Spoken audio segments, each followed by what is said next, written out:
Hello అందరికి. పిల్లలు activities నుంచి ఇంటికి రాగానే వాళ్ళ నాన్నని పిజ్జా అడిగారు. ఇంకా నేను కూడా సందిట్లో సడేమియా అని చెప్పేసి నాకు నల్లిగోష్ బిర్యానీ కావాలని చెప్పి అడిగిన.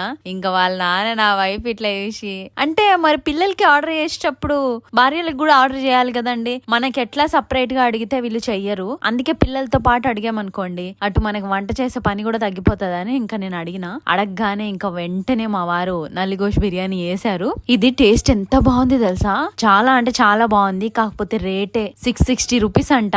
అంటే నిజానికి నల్లిగోష్ బిర్యానీ కాస్ట్ అంతే ఉంటది, కానీ కొంచెం ఎందుకో మామూలు బిర్యానీ వేసుకొని ఉంటే 180 రూపాయలు 150 రూపాయలతో అయిపోయేది. ఈ బిర్యానీకి 600 పెట్టాల్సి వచ్చింది అని అనిపించింది. అయితే ఈ రోజు వంట చేసే పని అయితే తప్పింది, గానీ 2000 ఖర్చు కూడా అయింది ఆ పిజ్జాలకి ఈ బిర్యానీకి కలిపి. ఈ లెక్కన మేము రోజు ఇళ్లలో వంట చేసి అసలు డబ్బులు ఎన్ని సేవ్ చేస్తున్నామో చూడండి. మేము ఇన్ ద సెన్స్ ఆడవాళ్ళం.